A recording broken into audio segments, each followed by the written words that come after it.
Go live. You are live. We are live. Welcome to Sketched Out episode. I should have looked up that information. But today we are here with my co-host, Sniffing Glue 22, Cole Clayton. Say hi. Whoop. There he is. And we have our very special guest, one of my first comedy friends. My name's Kelly, Kyle. The Latvian foodie, Kelly Zemnickis.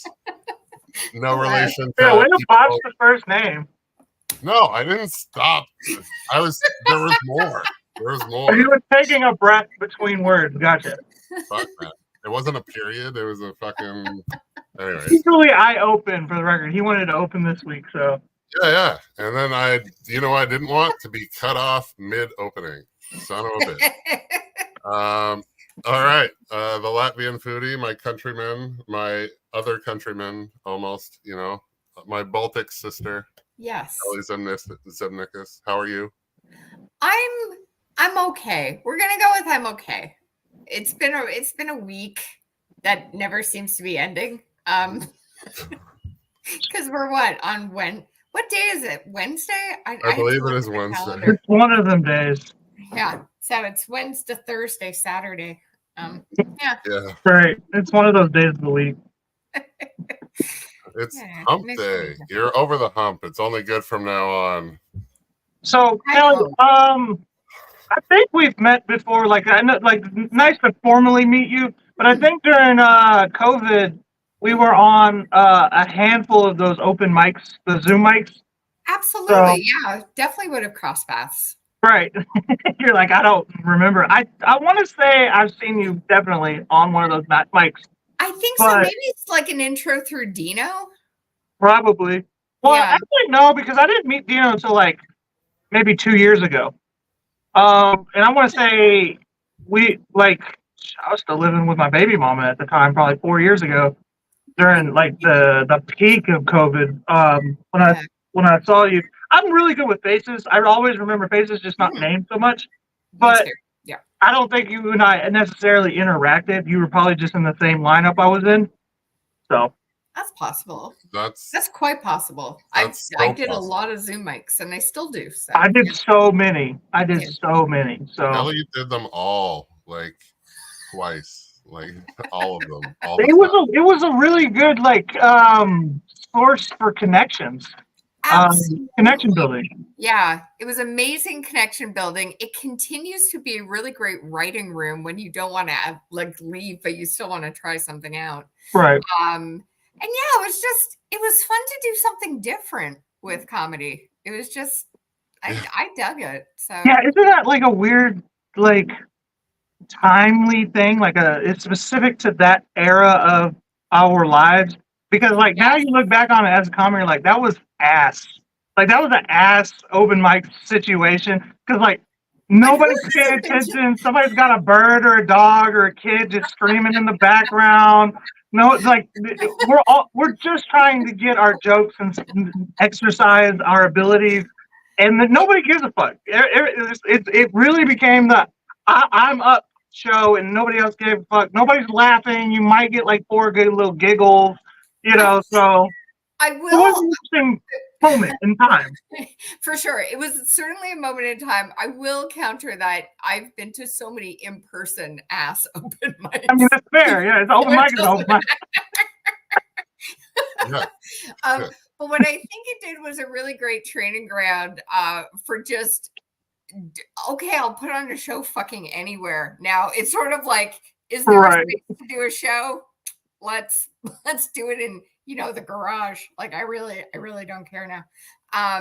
But no, it was certainly a test of patience and wits. And as I say, I still do stuff virtually, so it still continues to be a bit of that. But I think at the height of it, when everyone sort of hopped on and was sort of like, what the fuck is happening? For me, and I've said this to a few folks, what I really appreciated from doing stuff online with all of the glitches and all of the waiting, it got me to slow down my speech, which as a comic, because I was 4-ish years into stand-up when the pandemic hit, I really chewed my laughs a lot, chewed my words, kind of got my anxiety in the moment and didn't get my thoughts out super clear. This was a great way of like, just because of necessity of like waiting, it was kind of a blessing in disguise. So Yeah, it was fun because like a lot of them were recorded, and then like the host or whatever would like send me back either the whole thing or just at least my part. That way I could watch tape, which is an interesting situation. Which you should do that for your own open mics anyway, but you don't always have the opportunity. You know what I mean? So. Absolutely, yeah, and also just hopefully our careers get to a point where we get to do a late night show or something on TV. And this was really good practice of staring at that camera. Right. Yeah. Being training grounds for in the middle of the screen and everything. So yeah. So yeah. I never prescribed to that looking into the camera thing. Anyway, there's but like open mics are the worst. And like why is this? This is not what I wanted. There you go. As Kyle's barely even in the camera, he says that. Yeah. No, but it's like it's fixed on top of my. Kyle is the only 6'6" person who it looks like the camera is above him everywhere he goes. Every picture he takes, every video he is. I'm trying to downplay my size. He's like an 8-foot camera stand. So I was walking through the park and saw this today. Like fuck. Like open mic. I'm just like, I can't go anywhere. It just follows you. Like it's terrible. Open mic. Like I'm walking through the park, and on the other side there was more, but I didn't take a photo of that. But was it the list? I honestly feel like it might have been musical. That's the open mic that like you go to sign up and there's like 40 people on set and they're all doing 8 minutes. You know it. No, but the best part about that park is there's absolutely, once it gets dark, it's absolutely no light there. Like there's no light. It's just oh no. So it's like, yeah, that's where people die. I don't know. No, it's a microphone plugged into an amp. It's not even like a well acoustic place. Well, it's kind of built acoustically. I don't know why it's there in the middle of the park for no reason whatsoever, but other than the world's worst open mic. But is that in our end of town, Kyle? Well, yeah, it's like it's 3-minute walk from my house. No, it's right. It's right by my house. I walk there. Every day. It gets me to the beach. There we go. Good to know. So, yeah, it's ridiculous. But yeah, online open mics were a very specific time in life, and it was they were pretty much terrible, I thought. But as open mics usually are. Not as bad as but I don't go to open mics. I've like Kelly will even know. Like I've always been like, You have to go to open mics. I do book open mics. I do book open mics. What good's at an open mic? You have a fucking 30 other comics waiting to not listen to you, and then fucking just I'm with you. I don't like to go to the mics where it's just comics because they don't give a fuck. No, they're not listening. Understandably. So your good material doesn't fly. Your new material doesn't fly. Nobody gives a fuck. I'm like, how is that testing material? I can say it to nobody in a room of my house. Like it's like Zoom. So there we go. But no. But in Toronto, though, I would say the majority of the mics you're going to go to, open mics, are other comics. You are not going to get many audience members. Yeah. That's like here in Cleveland as well. You have to go to Columbus if you want like a legit crowd, which is a 2.5-hour drive. So. Yeah, like Montreal, I would say, is different. Montreal, I find, even for open mics, you will get audience. Well, I don't know why, but I'm planning to come up there next year. So the French are sadists. French. Well, they're good people. The French, they're funny. They don't care about like anything important. They just want to hang out. Kelly, I didn't even tell him that you grew up in Montreal. So I'm very French. Are you? Along with being Latvian, quite French. Yeah. Is Latvian a French thing? I didn't know that. No. My dad is my dad's Latvian, and then my mom's side is very French. Gotcha. See, so my mother is like of French descent. She's Cajun, which I guess is French. You know, that's the way they tell me, at least. Everybody from For sure. Louisiana. We're French. They're not. Yeah. They're not. There's French-ish. That's the trailer park of France. They Okay. call it the French Quarter. Anyways, They do, and it's one of my favorite places. yeah. Yeah. If you met Toll's mom, you would take it down a notch. But She's not on tonight. She's not feeling good. She's sick. So, well, but she's not watching tonight. she's But not so Kelly, tell me about yourself. How did you get into comedy? Well, I feel like I'm not the norm in that I think a lot of people either knew as a teenager they wanted to do stuff, or somebody of them pulled them to an open mic one night. In all honesty, I started about 8 years ago now, so I was in my late 30s, and my first boyfriend found out too late that he had cancer. Oh, and really? that discovery and that news and what ended up being that final phone call, I got off the phone and I was like, you know what? I'm just going to do anything I fucking want to do because I can. And I was like, well, let's go do a mic next week. And I had 7 days, and I reached out to a buddy who was running a room in Toronto. And I said, can I come do a set? And he was like, yeah, do it. And I went up, and that is, in all honesty, what it was. That's how I got started. It was like, why not?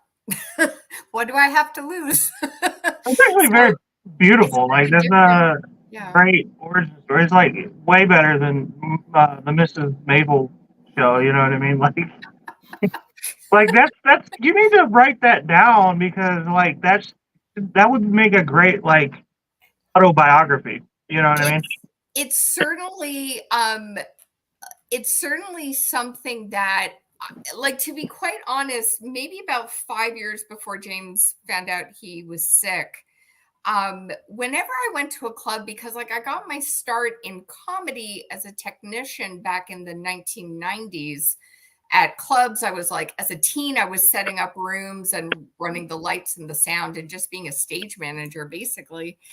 And I kind of found like, as I past 30, anytime I was doing that kind of work, there was this voice inside of my head saying, you should try stand-up. I think you could do this. And I was like, who is talking?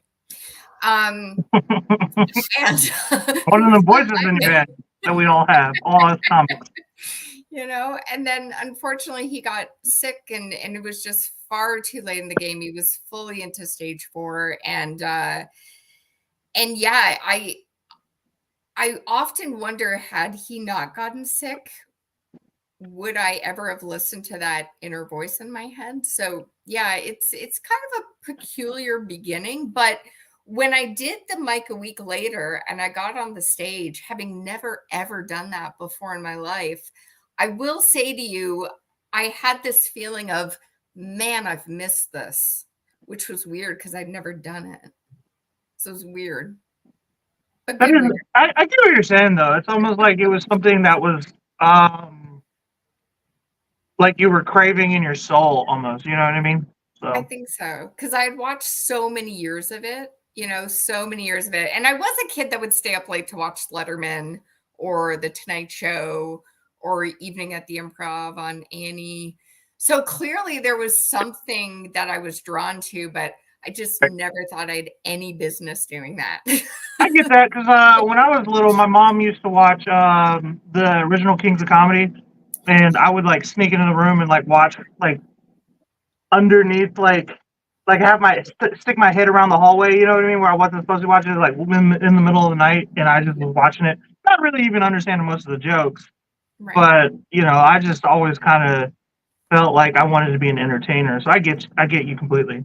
Yeah, absolutely. So yeah, it was, I brought, I don't know about you guys, but like for that first set for me, I brought my youngest brother because I was convinced I was going to die. My heart was beating at a level I've never experienced before. And I thought, if I need a next of kin, I want him close by. So I said to Kev, please come with me. And he's like, what are you doing an open mic? And yeah, I was so scared yet so comfortable. Right. Weird. But yeah. Did you guys bring anyone to your first set? Yeah, so I brought my the mother to my son and all of her friends. They all came. We're not together anymore. But that was an interesting experience because like these are people who had already heard these jokes before. You know what I mean? It was more like, because I'm not really a joke teller. I'm more of a storyteller. Me too. And these are all people who were like, you should do stand up. And I don't think they ever thought I was going to. I think that was just something they wanted to say. You know what I mean? And then I was like, hey, so y'all want to come to Akron, which is an hour drive? I got this little open mic thing. And they're like, yeah, it's like, it's BYOB. And they're like, fuck yeah, let's go. So, what about you, Kyle? Yeah. Well, I did Second City 1 and 2, and yeah, I brought my girlfriend at the time, and yeah, I did okay. It was because it was a super forgiving room, like it was Second City, so yeah, and it's all your friends and family, and I got one, so yeah. That's always the best. It's like you feel like you feel like you're on top of the world when you bring friends and family, because you know they're gonna laugh, you know. So yeah, I don't.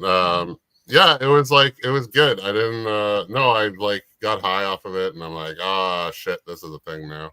And then that's the other thing is it's kind of like a false set of hope, because especially the first time, like I said, it was the first time I ever went. Yeah. I had, my girlfriend and her friends, and they're laughing their ass off. And I'm like, am I a comedy genius? You know what I mean? Like, no, not at all. Very next set, nobody wants to come. Obviously, they already came. And I just eat shit. You know what I mean? I don't know if I want to do this. I did. First... Oh, go ahead, Kyle. Oh, I did. No, it's funny. Like I did a few sets. Some went good, bad, whatever. My eighth one, I actually won a competition, and it's been downhill since then. So like, like I won one competition. It was a really hot night. It was a gay bar. I'm a very sexy man. I won, and Nice. no, I was actually funny that night, and I haven't repeated that since. So. That was like 5 years ago.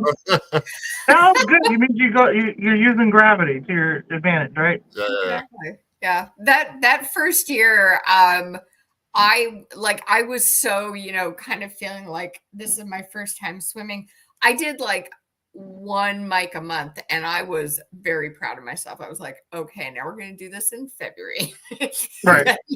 And then I think I hit like July, and there was a mic in a room that Toronto is constantly destroying itself.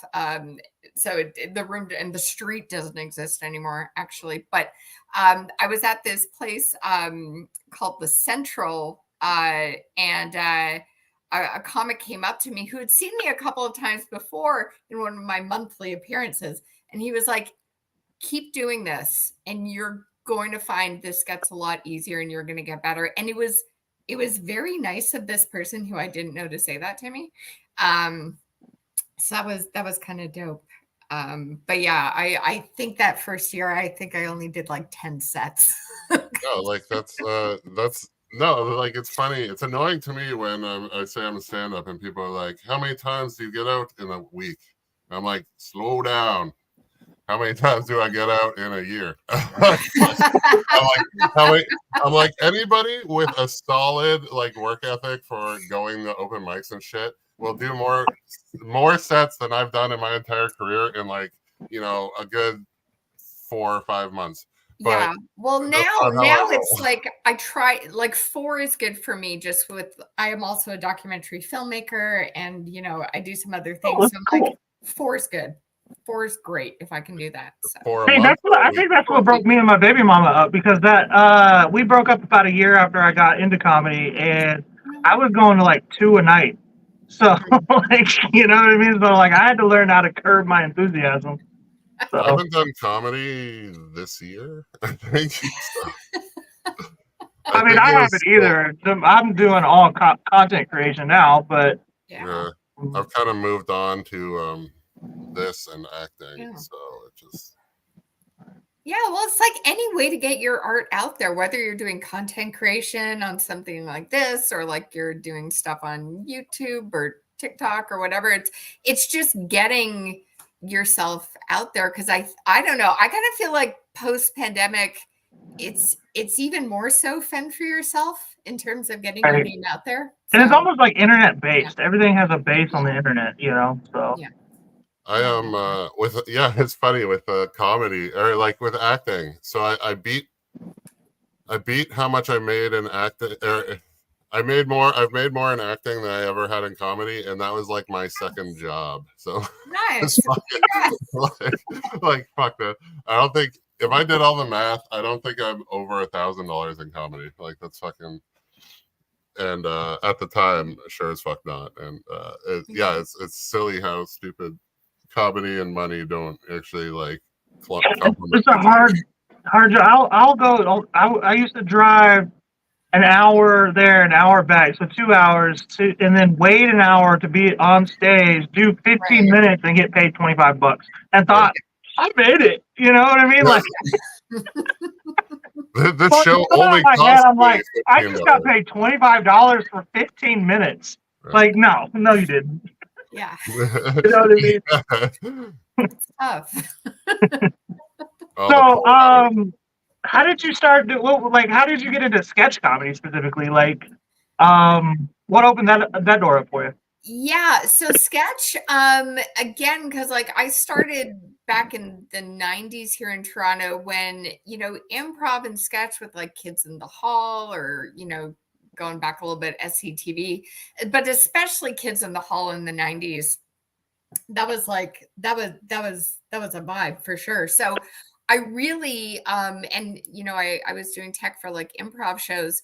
So I was really around that world a lot, like I'd go to high school, do my thing, and then at night I'd be downtown Toronto, trying to buy like Bristol board to make, a fake house or something. So that's really, really where I kind of, cut my teeth a bit.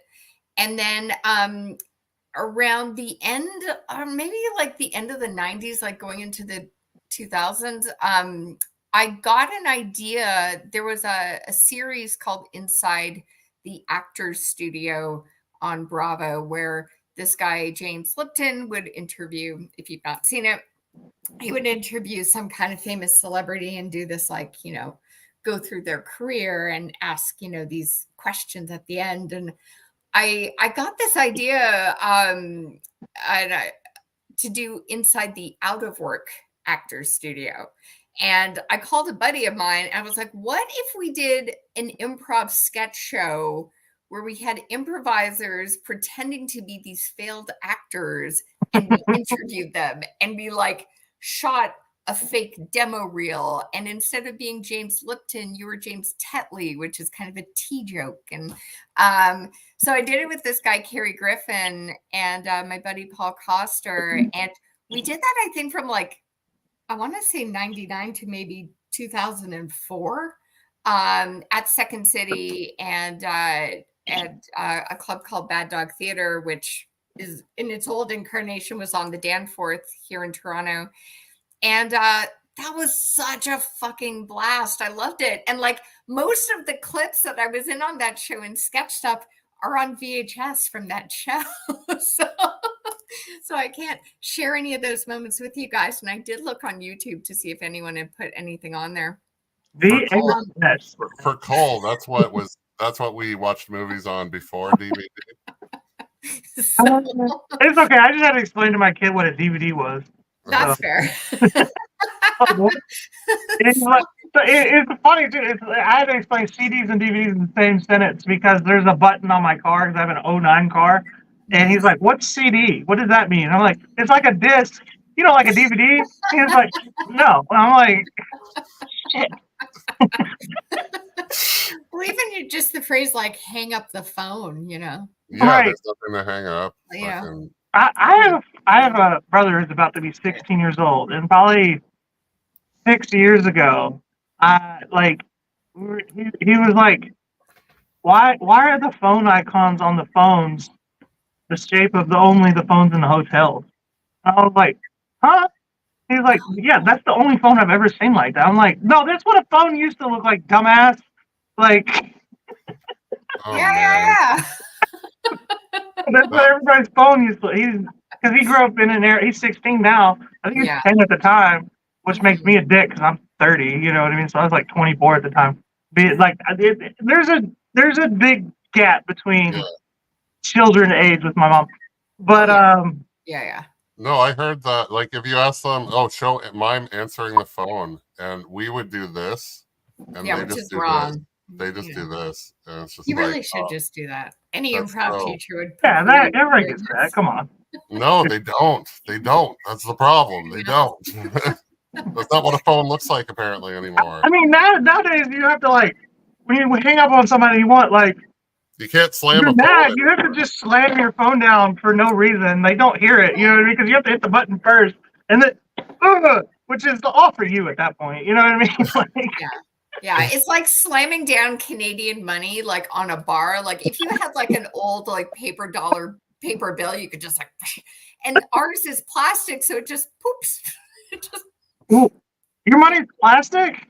yeah. Technically, I didn't know that. If you use Canadian money, it's the bills are plastic. So Yeah, the they Hmm. last forever. They don't That ruin. doesn't feel like y'all aren't controlled by the Federal Reserve, but okay.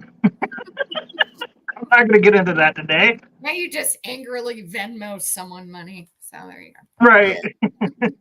Okay. Okay, so let's see a couple of these sketches. I only Yeah. saw 2 links. Is that what? Is that all That's of all them? I sent because truly everything else can only be played in a VHS machine right now. I'm totally gonna Or get a VCR. converter and get that stuff. And Could you please? Because I have so many things. I have at least one VHS player that works out of like 30. I still have my VHS DVD or VCR DVD combo. So Oh, sweet. So it was like you that were was hot slightly shit in progressive. 2000. Yeah. Okay, so the mess. Yeah. Do we want to preface it with anything, or are we just going in? Sure. So the mess, I was trying to think of what festival this was, but this was during the height of pandemic. There was a comedy club that put out this like 24-hour film challenge that me and Kurt Sieblum, a comic out of California, decided to do. We joined forces online and made a movie featuring our dogs. We were given a couple of things like music we had to use. We had to make it a horror film. And I think we were also given the title, if I'm not mistaken, and then we just had to figure out a story from there. So, yeah. All right. Why? Yeah, that sounds kind of cool. Yeah, I'm working on it. I'll just wait here casually. No, but he's sending me messages somewhere else and There we ask me, and I'm Richard says late, but I'm here. Hey, appreciate you coming on, Chris. That's Superstar K, by the way. He's a rapper from the Ohio, Pennsylvania area. Check him out. Okay.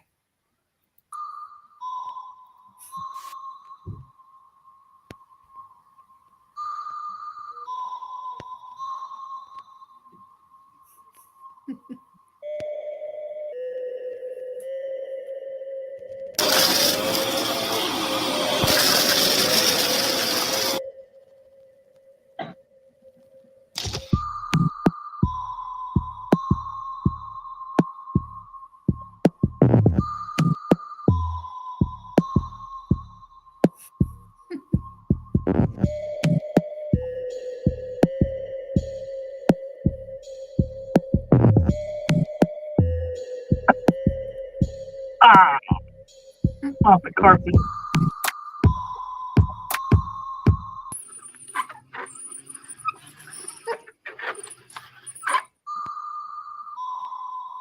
At this point, I don't think it's the dog.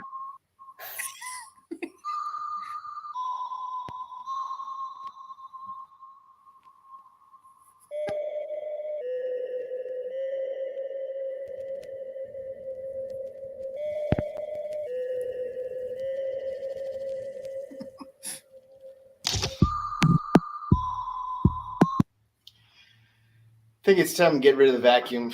Not going to need it anymore. Just going to go with Pergo.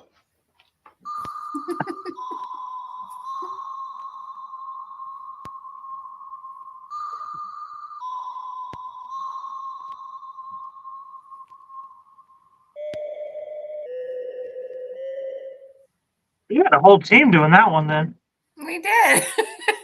Yeah. Again, I can't remember what comedy club it was doing that virtually, but it was a fun little 24-hour challenge. So it was I fun. dig it. I dig it. So, like, what, how did you come up with that? Like, what's the background of that? I'm trying to think of how Kurt and I figured out what we could do, and I kind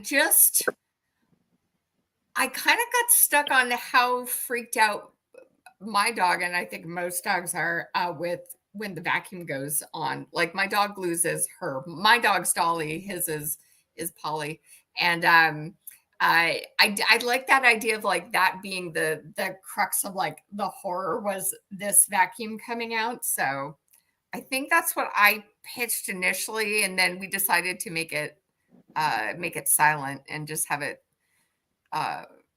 focus on the dogs. Yeah, because it has like a bit of like a Alfred Hitchcock vibe to it. Yeah, You know what I mean? yeah. So I dig it. It's I don't even know how to like, because you said you are like a docuseries creator, right? Yeah, so I make documentary films, and I've over the pandemic, I've got this food show on YouTube, which I had before the pandemic, but I started doing the editing myself because I wasn't able to get to my editor and work with him on that. So yeah, I edited that, and and then we had this guy Josh provide the music, as I said, as part of like whenever you do like a 24 or 48-hour film challenge, you're kind of given like, well, you got to use these things. So you're talking to a fellow foodie. I was a sous chef for 2 years, as well as a film buff. I'm a college dropout, but I majored in film while I was there. So you're talking to the right guy. I could see the film buff in what we just saw. So yeah, well, you need to come do It'll Be Fine, which is on my YouTube channel. I'm down. We were gonna have you on Hammer and Cheese a few weeks ago, but of course you had the flood, which that was becoming kind of a thing because the guest right before you, the week before you, was in Houston, and they got hit by a hurricane and just leveled the whole city. So I was like, are we an omen? Are we a plague? Like, what's going on? This is some biblical shit. So I was like, I hope we don't have anybody else on. Which actually, it's ironic too because the week before that, my sister came on. She lives in New Orleans. Yeah. And there was a storm going on. Mind you, it didn't affect her much, but there was a storm that hit her as well. Curious, 2 days before tonight is when my washer broke. So I'm going to blame you guys. It's me. Yes. It's me. Yes. It's all Cole. It wasn't me. Okay, my oven broke, and it took my apartment 2 weeks to decide that they were going to give me a new one. So, like, I say my stove broke, one of the burners. So, last week on Hammer and Cheese, I'm like cooking around the main burner I use. Yeah. It was so dumb. Just kind of pretending it's work. It's like, oh, why aren't you using that one? Kyle even asked, why don't you use the big one? I'm like, shut up, Kyle. So I feel you. It probably is me. My bad luck wears on everybody else. Yeah. Let's see this other sketch, Kyle. Sure. What's the I don't even.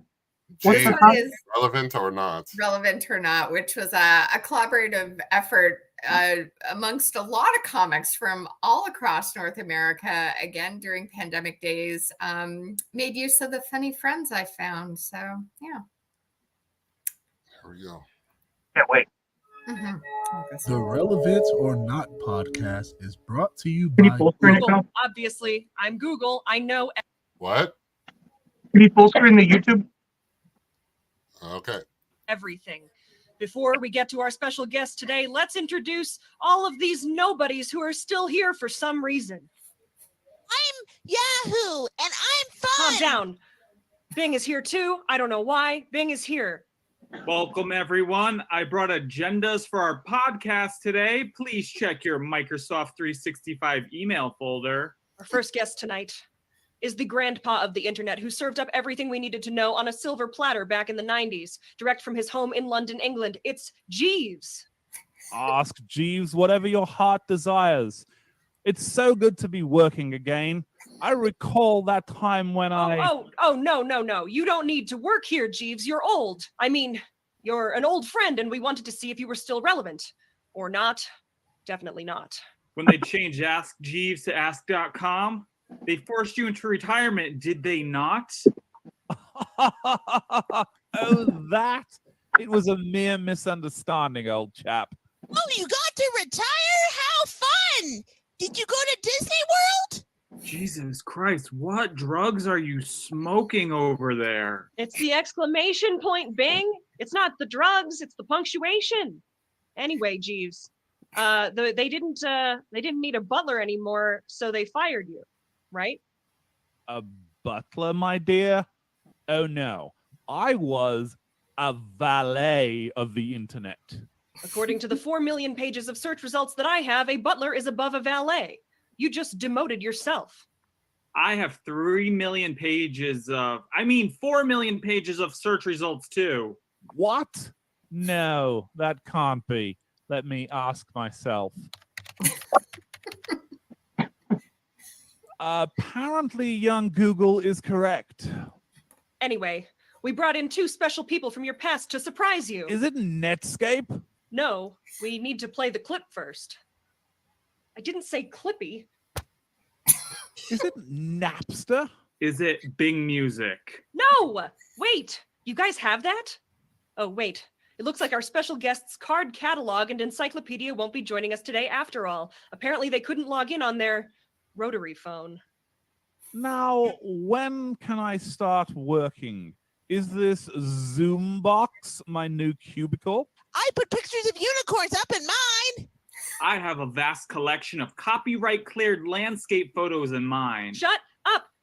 This is a show about has-beens. No one is staying here after this Zoom room closes. I have a question. Why aren't we using Google Hangouts for this podcast? There are perfectly good reasons why not. Listen, though, you guys are all irrelevant. I don't care about this. I have a billion searches to do. I have to go design a doodle. And if you guys are not going to leave this Zoom, I'm going to. So bye. On the next episode of Relevance or Not, our guest will be Skype. Guys, I'm still here. I haven't gone anywhere. People still use me. See you all Monday. Goodbye. I could watch a whole series of that. I'm not gonna lie. That's hilarious. But you got to do more of those. That was so much fun. I did that with an animator and comic out of Seattle named Deb Tahara. Her and I wrote that together, and then just got our friends from Ronnie, who was Bing, is now based in California, and Dave Parsons, who is Jeeves, is in Texas. Desiree Walsh, who is Yahoo, is in Toronto, and then Rachel Rothenberg is in New York. And Gary Hughes, who's the VO guy, he's a comic out of San Francisco. So that was so much fun to write. I loved it. That looks fun. And I always thought that more people need to stop letting location ruin your ability to work together. You know what I mean? Because like me and Kyle, for instance, live in 2 different countries even. And I've been trying to pitch to him, let's do some sketches together. He's like, well, we don't live near each other. I'm like, Kyle, we don't need to. Okay, I'm an editorial genius. Just work with me here. The best part Film is, something and send I it to did me. film something, put it in the group. You didn't even watch it, and then fucking nothing. Okay, ever- to be fair, you gotta let me know. I told Dino this. You gotta let me know that it's important because you guys send me so much shit all day long. Okay, I don't know what's real and what's just Everything I send you bullshit. is important. But no, like, it really doesn't matter where you are. I mean, there's certainly pre-pandemic, like stuff like Skype or really, just your email. Your writing room didn't need to be like location specific, right? Right. So Deb, I think she was the one who approached me about doing some kind of sketch just for a writing exercise. I can't remember who got that ball rolling, but we just opened up like, I think we used Google like Google Docs, and so we were writing at the same time together, had our little, Zoom room open, and we were just working on ideas and the script like right in front of us. And just tried to think of like the personalities we knew who would fit all those different characters, and it was a blast. But yeah, it's sort of like I mean, there certainly is, and as someone who does go into writers' rooms as like the writer's assistant on different shows, there is something to being in the same space and like hashing something out. But if you can't be, I mean, it really doesn't matter where you are anymore. You can still get a good idea together. So It's like the great Cedric the Entertainer once said, the man who invented the song just ran out of material and used what he had, So exactly. But yeah, it's so much fun to watch that sketch again, because that was really fun. You can really do a lot with that still. Like so Yeah. many more. Like if MySpace, Facebook is barely like, well, it's just old now, and then Yeah. and like there's so many different things that like dead things on the internet that you like, that's endless. Yeah. It's kind of inspired to me to reach out back to Deb and be like, we should do another Relevant or Not. Yeah. So yeah, it's fun. It was like, Toronto was under such heavy restrictions over those 4 years that it was so great to have something to play with. And that was good quality, You know what's funny is I went to this like this indie film festival, like 5-minute films at a small gallery, whatever. Mm-hmm. And it was all like, it was mockumentary themed, but it was like everybody was filmed during the pandemic. So I'm just like, all I imagine is like if I actually went into Toronto, I would have just seen all these little renegade film crews running all over the fucking place amok, because that's all that I'm like, fuck, everybody was out anyways. And I was all at home in Brampton, and no, it was so dumb. Yeah, no, there was another one I did, and I don't know now why I didn't send it to you guys, but it was another film festival thing, and we had to do like it was a sci-fi theme. We ended up doing something like the Sci-Fi Bachelor. Oh, that sounds cool. I don't know why I didn't send it, and I now don't know where on my computer it is. I don't think it ended up. If you have a link, we can pull it up right now. I don't know. I'd have to look for it. It's somewhere. Sure. But yeah, that, and Kyle can download the VHS tapes, and I can go back another time. No problem with that. If you ever have like new sketches that you want to like show and do the show again, we have no problems having you back on. With this last segment is I like to just call it dumb questions. Okay. So usually I just ask like a really stupid question that has nothing to do with anything, to kind of get a feel for who you are as a person. Oh boy. What is an era of like what an era of music that you lived through that you wish like didn't happen? Like you're just like, these people, they like it, I don't. It's the worst. Oh, that didn't happen. Oh, what I wish didn't happen. A lot of people would say like Nickelback, specifically Kyle. I was literally thinking fucking Nickelback. I know, and he's wrong for that. He's clearly in the wrong. That is I'm not. Response. Yeah, I don't claim to be a Nickelback fan myself, but I will. There's some good songs to sing along to. Holy crap! What? Oh, it could be a band, a group, a whole genre, anything. You know, like I genuinely love so many different kinds of music, but I will say that going from like the late 80s into the 90s with like the advent of like Skid Row and Poison, that really wasn't my thing because I was such a fan of bands like U2's Joshua Tree was one of my favorite albums in the 80s, but I also really loved Hanging Tough by New Kids on the Block, and then I was also really into like Digital Underground.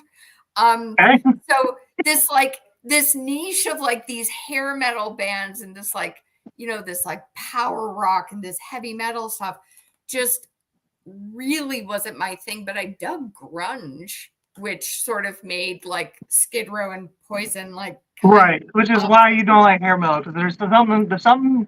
If you're a hair metal fan or you're a grunge fan, for whatever reason, it means you don't like the other one. I don't understand it, it's but true. I'm a hair metal guy, somebody who didn't live through that area, and I don't like grunge music. So I get Yeah, you. no, it's true. It's like it's just the shit. I like the singles soundtrack, I think is just a fantastic example of like really high quality sort of grunge rock coming out of Seattle. But one of my like I feel like I have so many different side hustles, but one thing I do is I do transcripts and closed captioning. So I work in the post department on a lot of shows. And I recently just worked on the A&E biography series about bands like, you know, Poison. And we did an episode with Sebastian Bach on Skid Row. And working on that, I gained an appreciation for them that I did not have at the time. But it's just because I got to see like hours and hours of footage and listen to hours of interviews with Sebastian Bach. And yeah, I apologize to to you know younger Kelly that I didn't really get into that stuff at the time, but that just wasn't really my jam. And then also not a big fan of like that there was like that song Blue, like da ba dee da. Oh my god, I would have put that on the list too. I was like, no, none of that either. No, that was Eiffel 65, awful 65. That was it. It was terrible. It was a weird era of music, like also Cotton Eye Joe and whatnot. There's like that whole genre of music where it's just like, yeah, it feels like AI long before AI was even a thing. Absolutely. You know? There was this weird like techno disco shit that I wasn't having at either. Like dubstep too, right? Because like I'm like that's the disco of my era. So I feel it's like hey, shut up. I will still say though that like the 1990s was an amazing kaleidoscope of music though. I mean, there was so many different things that came out of the 90s, and when you think like they were within 1 or 2 years of each other, but that was a really interesting music decade. But the 90s in general was just like a peak of entertainment in general. Like that's when fusion food came out. That's like you actually had like legitimate African American TV stars with like Will Smith and stuff. It wasn't a real big thing yet, you know. Like it's just the culture of the whole world started to actually come together. Yeah, yeah, it was kind of wild, but yeah. I put on Instagram that I worked on that biography show and gave a little shout out to Sebastian Bach, and he liked the post. Hell yeah. Were any of his interviews that you did as good as the George Stroumboulopoulos one? I don't think we had any of that footage of him on Strombo. Well, you remember, no? I don't. That was the one where he iconically got really pissed off about him asking about Poison, and he stormed off and threw shit down and had a tantrum. But you know what? Like, I didn't realize how young Sebastian was when he started that whole journey. Like, that was a fresh teenager going to America. because Bon Jovi's parents saw him play a wedding and thought he should come down to the States and audition for John's friend's band, Skid Row. Is Sebastian Bach not American? I didn't know that. He's from Canada. Oh, okay, that counts. Well, I don't know. That's American light, here, but you he's know. Canadian, yeah. That's diet American. That's all that is. Yeah, I think Sugar-free American, fat-free Yeah. American. Yeah. Yeah, Americans are full fat. Yeah. Damn right, baby. Yeah. So Budweiser, y'all the Bud Light. Bud Light. I drink Bud Light at the bar. I don't It's delicious. think It's delicious. calling I like Canadians wine. weak in I the do. beer department is a weird thing to say, but No, I will drink a Bud Light Lime at a baseball park. Yeah. Oh yeah. Especially now because it sends a message. It's a good Everyone's drink. got an opinion on it. I don't care. Bud Light Lime is like beer. All right. It's like beer. It's It's beer-ish. beer. It's beer like, yeah. It's beer adjacent. Oh, seven up a beer. Yeah. that's fun. Kelly, thank you for coming on. I had a lot of fun. I appreciate you. Finally, nice to finally meet you. I was supposed to meet you a couple weeks ago, and we got to get together. Whether you want to get hold of me or Dino and coordinate, you coming back on Hammered and Cheese. I We're would coming love on to. Hammered and Cheese Yeah. for sure. And then also, I would love to come on your show as well. Yeah. We'll message each other on the old timey Facebook. Right? Yeah, exactly. Like, Before- Call each other. Like but this. on a phone, Yeah, you have to go find one now. you gotta go to a hotel. So Kelly, the award-winning I am. filmmaker, Yeah. what else do you have going on that you want to advertise that's coming up? And Sure. Well, if you happen to be in the Toronto area on Sunday, August 4th, my directorial debut will be playing as part of the Toronto Outdoor Picture Show series, which is a bunch of movies that get shown in parks around the city in the summer. And a film I directed called Janelle Niles' Inconvenient will be opening for Sister Act. Hell yeah. So I'll be there. Diverse. I'll be there doing that. And then what else is happening? August 9th in Stratford, Ontario, which is just outside of Toronto. It's kind of the hub of theater and Shakespeare. I'll be doing a show there, opening for a comic named Arthur Simeon. So those are two fun Canadian things. And then if you're in America and you've got access to Max or Discovery Plus, I've got a documentary called No Responders Left Behind, which is streaming on those two platforms. Good to know. I'll check that out. I have Max. Also, where can we find you on the internet? Oh, everywhere. Latvian Foodie, my handle is right there on Instagram, the Latvian Foodie. Or that's my YouTube channel, Kelly Zemnickis. You can also find me on Facebook under that. Give her a subscribe, guys. And if you're wondering, don't bother asking me. No, I'm not related to the movie director Robert Zemeckis. Don't. You know, I was gonna ask that after I heard that you said you were a movie or a docu-series guy, like creator. You know, they're Are you different a relation here? We're They're not. different names. We're Is different. it spelled names. different? Yeah, they're spelled differently, and they're pronounced differently. Education was never my strong suit. So. True. Sniffing glue kind of says everything about his Exactly. individual prowess. It captures who I am perfectly. He was also homeschooled for a bit, and For a long bit, like I a large question- portion of my childhood. I Yeah, I was question that kidnapped for a person's year. ability. There's a whole story there. Oh, dear. Yeah, not a year, but a while during the school year. So, During- but check Kelly out. Again, IG Latvian Foodie. Is that name where we can find you everywhere, like Twitter and all that? No. So the Latvian Foodie is just to Instagram and the quaint cottage social media that is Threads. So, I like how quiet Threads It'll is. grow. It's like It'll a little grow. lake house, you know? You just row in your boat. No, You're like Threads a- is- Well, you know what happens in places like the Ozarks and whatnot. Eventually, tourists come. You know. So. It's true, but for now it's nice. You wave to your neighbor. It's kind of cute. And then on X, Facebook, and YouTube, it's Kelly Zemnickis. So Good to know. Thank you for coming on. I appreciate you so much. thanks. And guys, check us out. You can check me out, Sniffing Glue 22 on all platforms. Kyle Petrila, where are you at? I'm Kyle Petrila because there is no I competition. always say his name wrong. And I've known him for a year. Yeah. So Kyle Petrila, fucking everywhere. He's because- corrected me a million times, too.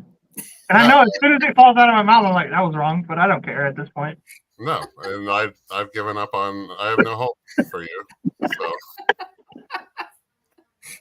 Anyway, where are you at?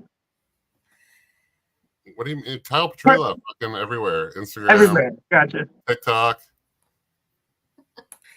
Ooh, you gotta change that name. That's what it is. You gotta spell it. You gotta spell it the right way. Spell it like tree, and then people will find you. I think it's you're fucking everybody up by pronouncing it wrong. You should change and not be so hillbilly American. But here we are. It works for me. All right, guys. Catch you guys later. Peace out.